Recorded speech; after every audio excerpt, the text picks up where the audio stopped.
Hey, it's time to crank up the truth.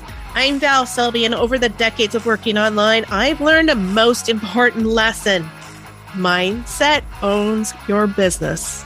If procrastination, imposter syndrome, and a lack of focus have been blocking your biz, then I'm here with Val Full Volume, ready to help you see choices that you're making.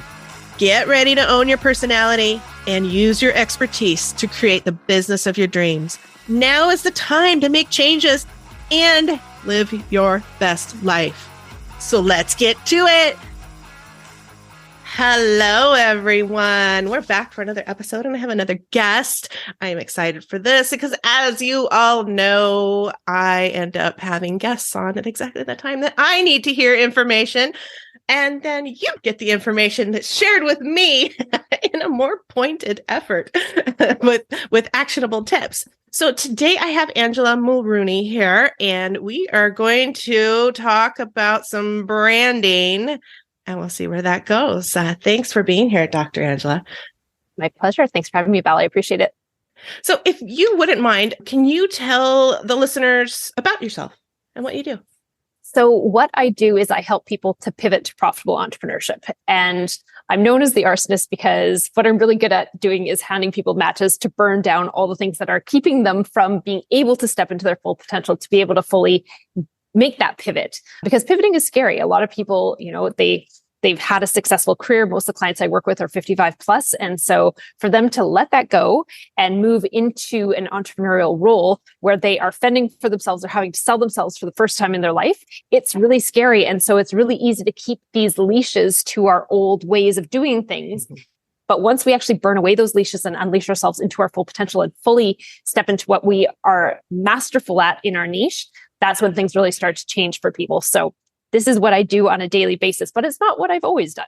Right? I know. I was looking at what you've done over. It's like, wow, yes, you have had an entrepreneurial experience like so many of us have. And I don't even like to call it pivot. It's okay to change, period. And I think that that's one of the hardest things. And especially I'm 50 years old. So I feel like I'm in the pivot mode again. And knowing that you have permission and it's okay to go from, would you have the dance? You had dance and dentist. I mean, like, yes, totally different things. And that's okay because it brought you to where you are right now. Well, leaving dentistry was not my choice. So I wanted to be a dentist since I was 2, and I was 32 when I got injured after building this beautiful practice that was referral based. No. And so that was a forced pivot, and it was really brutal because that's what I thought my life path was set to be, was to be a dentist, right? And it was, for me, dentistry was playtime. Like, I didn't even know how much dentists made when I got into dental school. I just wanted to play with teeth. And especially there's not a lot of us in the world that know exactly what we want to be and come out of school and everything still with that love. So I'm so sorry that happened to you. That was horrible. Yeah, but it set me up on, like, looking back, of course, in the moment, things just sucked and they were dark and I hated it. But it set me up on a path to be comfortable with reinvention and be comfortable with pivoting and be comfortable with burning things down when they didn't work or I didn't like them anymore. And it was funny because my first pivot out of dentistry was to professional dance, but I'd been a professional dancer since I finished dental school. So I had these 2 careers that were in parallel. So I didn't run away and join the circus like a lot of people thought. Right. I just went back to something else that I wanted and stepped away from an industry that was breaking my heart at the moment. And then I took a year getting my head on straight and then built my business coaching company for dentists. And that grew, and I built that on LinkedIn. And so as people saw that grow, then people started to ask me how I could help them with their LinkedIn and their personal brand. And so that's where Unleashing Influence came from. So it's been a bit of a twisty journey of really trying to figure out what my potential was without a drill in my hand, because that's, again, what I thought I was supposed to be since I was 2.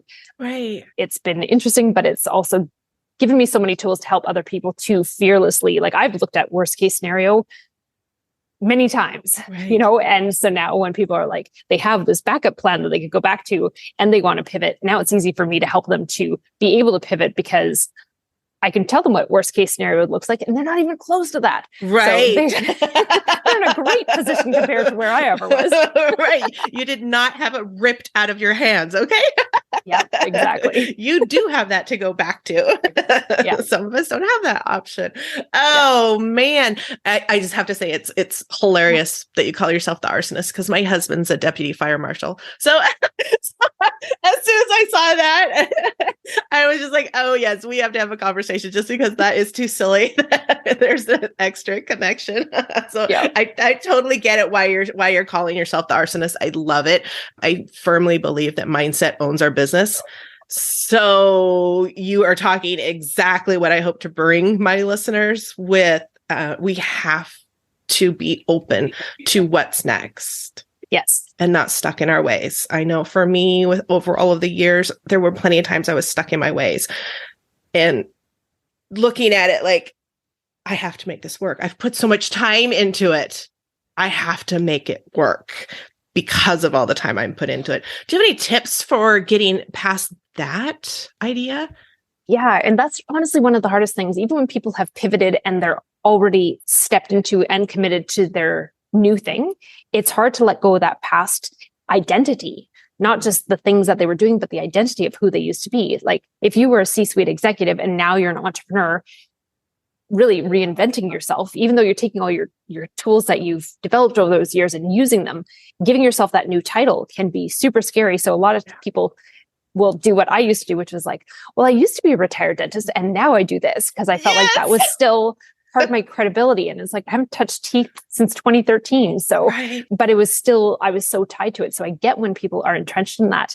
And it is hard to let go of it. But when you start to figure out, what am I really meant to do in this world? What am I uniquely talented at? And what I recommend is write out all the skills that people are willing to pay you for, that you could do right now. So for me, like being able to do dentistry, not on the list because my hand doesn't work properly. But you write out all the skills that you have and then take them and put them on little sticky notes and put them on a wall or a sticky board, whatever you can, and put them in order of what you love most and what you hate. And then when you get to the love section, put them in order from top 1 to bottom 10 and look at what comes out in the wash with that. And what you'll find is your top 3 things are probably what you should be doing with your life.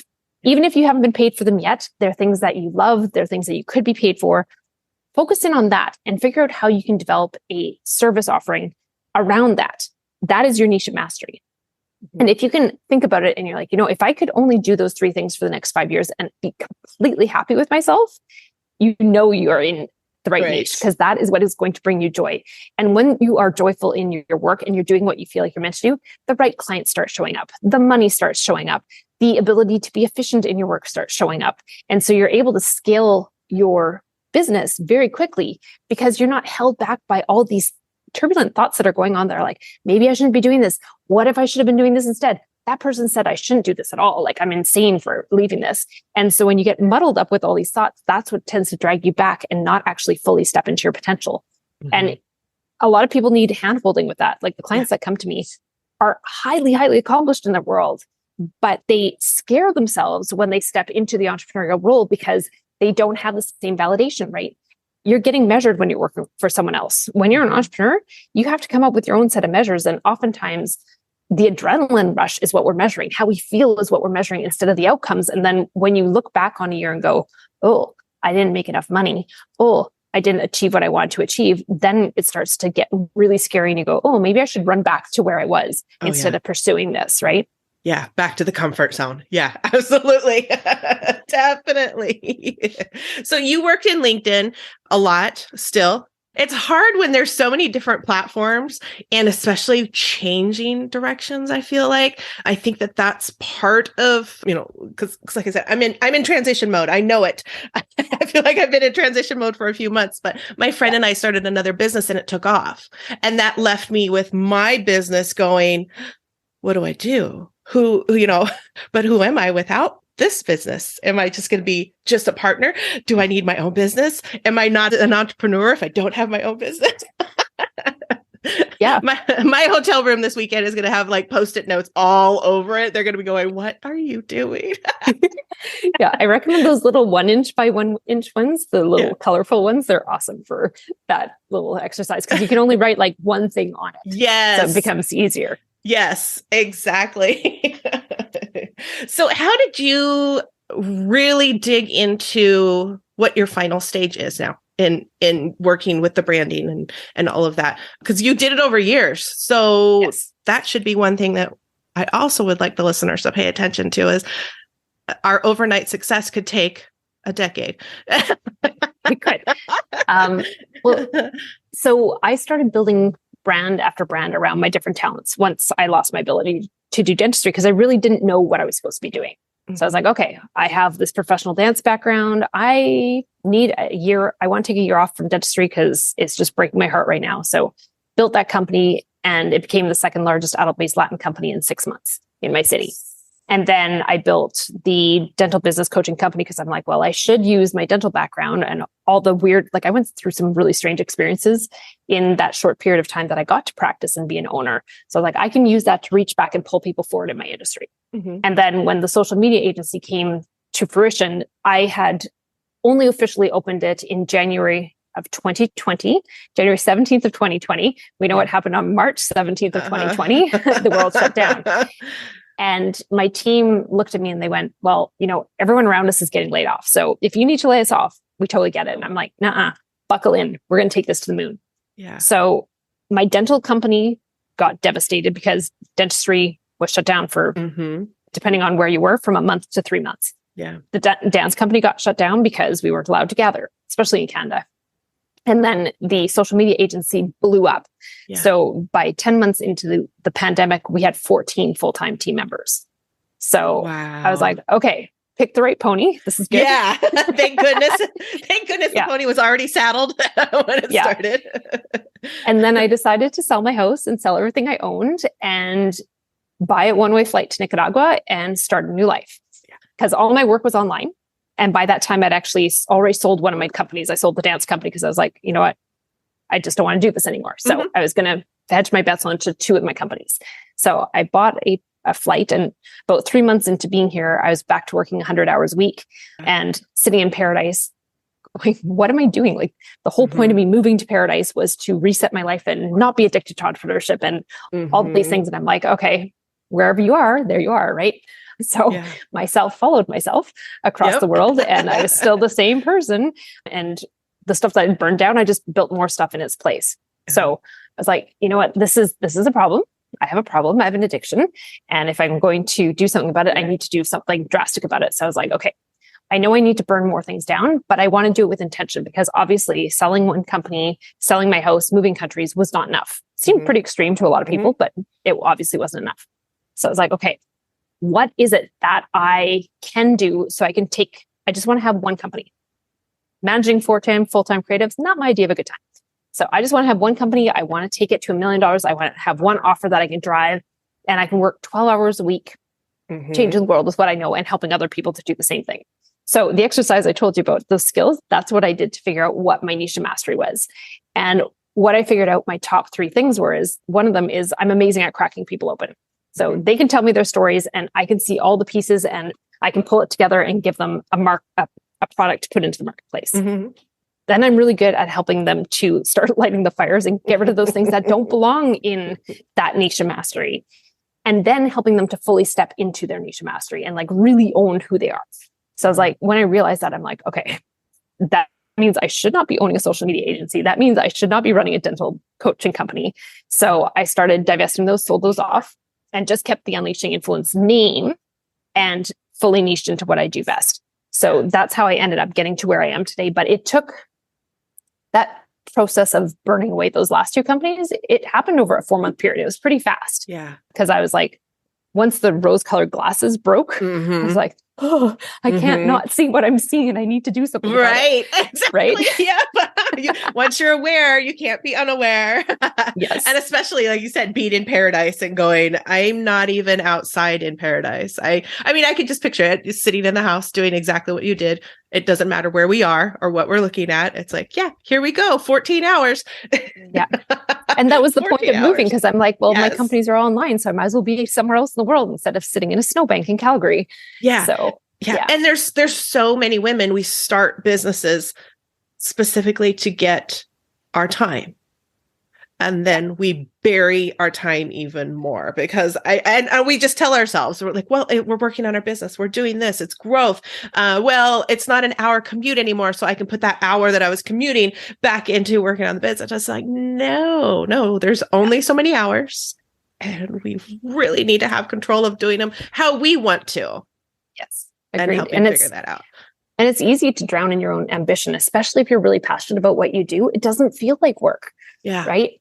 And then, if you need to escape something, you're like, well, I have something to work on. So you're like, okay, I can use work as an excuse to get out of things. And then suddenly you're working again, 100 hours a week. Yeah. Yeah. And one thing that I found for people who are addicted to entrepreneurship, if you can get your workspace out of your house so that you have set hours that you go into, like right now I'm sitting in a co-working space, that actually really helps to break that cycle of addiction because, well, Parkinson's law. So if you have X number of hours to do something, it'll take you X number of hours. If you give yourself 10 hours to do it, it'll take 10 hours. If you give yourself an hour, you'll probably get it done in an hour. So the same thing happens with your work-life balance. If you give yourself only a certain amount of time to go somewhere to do it, that actually helps. And it was funny, the last 5 months, I went back to Calgary and I was working out of my house again. And the same thing started happening. Be like, I'd get up and be on the computer or my phone at 7 a.m. And at 10 p.m., I was back on my computer or my phone. I'm like, what is wrong with me? And then here I give myself 3 hours a day. That's all I'm allowed. I come into town, I sit down in the co-working space, do my 3 hours. And when it's done, I'm done. I go home and I don't open my computer again. And that has made a tremendous difference. And for a lot of entrepreneurs, it's easy to be like, well, I can write off part of my house.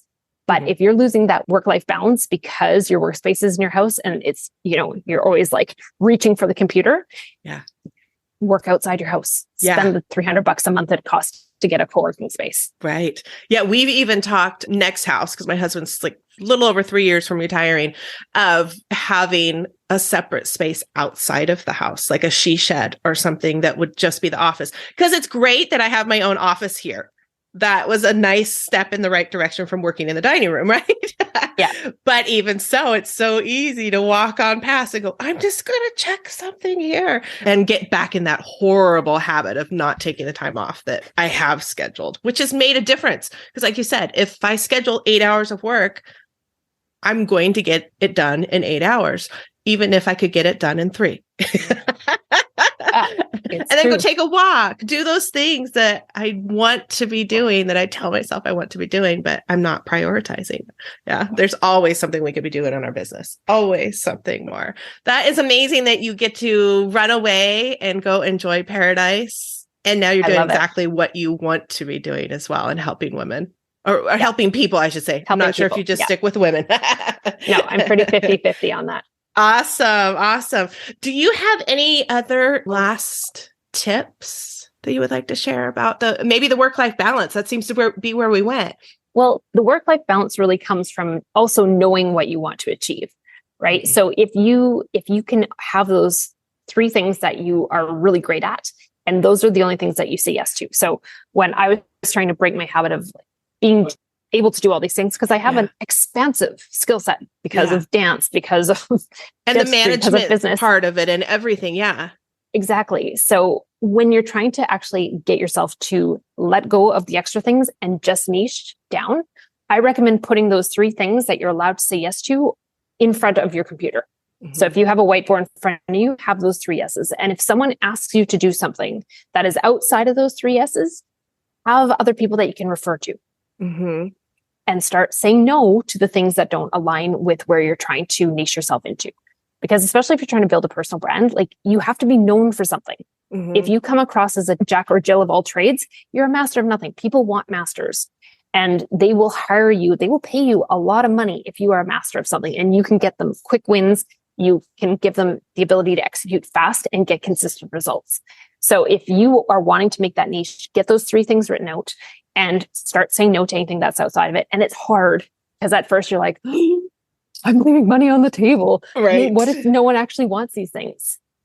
And what you'll find is it probably take about a month of saying no and terrifying yourself, but then everything switches. So for me, when it switched, it was the end of September of 2021. So that was when I made the final divestment. And now I just had Unleashing Influence as it is now. And it was January of 2022 when I opened my bank account, and I just got a deposit from a client that I hadn't even started working with.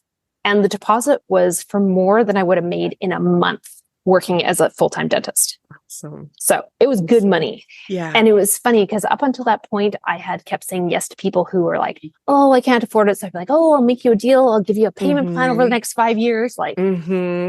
And then once I made that final divestment, what happened was I started getting messages in my inbox and people started saying, hey, I've heard what you're doing. When can we get started? Yeah. They weren't saying, hey, I've heard what you're doing.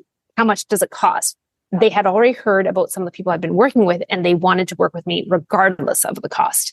Yeah. And it was the C-suite executives, those kind of people that I really had been wanting to work with, that I knew I would be masterful with, that I'd been, begging to work with me until that point. Now we're knocking on my inbox. So it's so funny when you actually start saying no, when you get those things aligned of where you actually want to go, the right stuff starts showing up. But you have to create that path for it. Because if I was still saying yes to all those other things, then I'd be like, oh, I can help you kind of, but I don't know if I really have time. And now this is all I do day in and day out. So people come to me, they get in and out in 90 days, they get their business in a box, they get launched, and they have success over and over and over again because I chose to niche and decided to say no to everything else. Yeah. Yeah. And I have some clients that have the hard time of saying no and getting out of that because the money's there. And it is hard to turn that money away when it's right there and it's in your face and you're like, I need money. But as you just said, if you're working on those projects, there's no time to be working on what you actually want to be working on, because we only have so much time. And then I know from personal experience, when I've done in the past, I get angry. Unhappy, but really angry too. And it's like, how can you be angry when you're making money? It's like, well, because I'm not doing what I want. I'm not doing what my passion is. And especially if you figured it out, like you figured it out, and it would have made you miserable to be doing the other things. Absolutely. Yeah. And when you're not doing it, you have like cognitive dissonance because you're like, oh, but I should be doing this, but this is what I want to do. And people from the outside are like, you should totally be doing that. You've invested so much in that. Back to that question about your path, right? Like if you've really dug a path and you're making good money and you've been doing it for 20 years, it is unfathomable to outside people to watch you go and try and do it on your own, doing something different, because they just go, well, you're losing all your security. You're losing maybe your insurance. You're losing this regular income. But the thing is, once you get over here and you make it work, you can scale way past that and work less hours, make way more money, and actually have complete joy in your work, which is a beautiful thing when you can actually get there. Yeah. And freedom. And freedom. And the freedom that we all talk about wanting so much. Yes.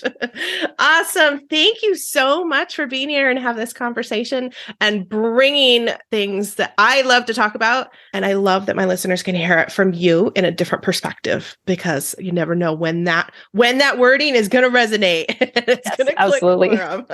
Perfect. So I'm going to have all of the information so you can go and connect with Dr. Angela at unleashinginfluence.com. Follow her on her platforms. We'll have all of that information in the notes. But thank you so much for being here. My pleasure. Thanks, Val.